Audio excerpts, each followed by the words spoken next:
Salut à tous, je vous retrouve pour un nouveau retour pour Tri-Session Magazine, cette fois-ci pour la Catamount numéro 2 de la marque Brooks. Donc Brooks, une marque que nous avons l'occasion de mettre en avant régulièrement au travers de retours type route ou retour trail.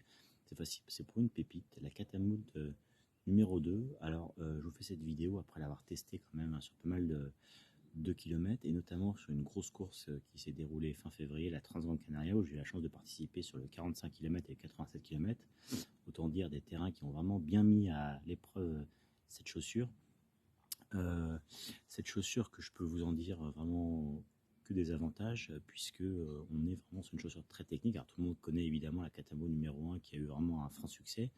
Mais la Katamo numéro 2, en fait, toute l'équipe Brooks l'a voulu un peu évolutive, notamment via l'intégration de certains atouts vraiment très typés techniques, comme notamment l'intégration de la plaque en Pebax Sky Volt, qui est en gros une plaque intermédiaire qui permet de pouvoir avoir une propulsion au niveau de la foulée. Alors de façon très concrète, j'ai pu avoir évidemment la vérification de cet atout sur la Transgrande Canaria, alors surtout sur le 45 km parce que 87 était quand même assez pentu, donc je l'ai pas forcément envoyé dans les montées, quoique dans les faux plats montants j'ai quand même pu un petit peu envoyer, mais c'est vraiment sur les descentes où là j'ai vraiment senti un très gros intérêt de cette chaussure et de cette intégration d'une plaque qui permet de pouvoir vraiment de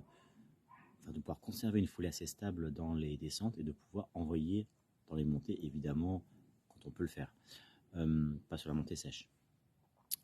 Au-delà de ça, on est sur une chaussure, donc comme je l'ai expliqué, très technique. Alors voilà, on voit un petit peu les crampons multidirectionnels et plus globalement en fait la semelle extérieure qui est Tri-Tac, donc vraiment qui est une association de crampons multidirectionnels pour pouvoir offrir une accroche au top. Donc on est vraiment sur une chaussure qui permet de pouvoir jouer son rôle au mieux, et quand je dis au mieux, c'est-à-dire de pouvoir avoir une stabilité, une accroche aussi bien dans les montées que dans les descentes, tout en ayant une souplesse vraiment très intéressante. On voit que la chaussure vraiment reste extrêmement souple.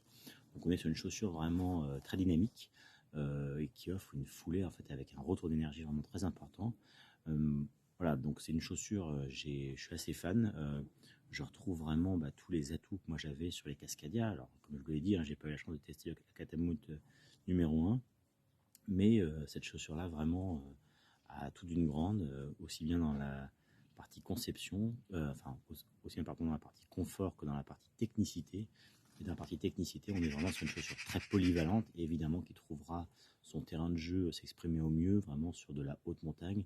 On va chercher à avoir de l'accroche dans les descentes et du dynamisme dans les montées. Voilà, en tous les cas, pour plus de détails, je vous laisse maintenant parcourir ce retour complet que j'ai pu faire sur la Catamount 2 et je vous dis à bientôt pour un nouveau retour test pour Tri-Session Magazine.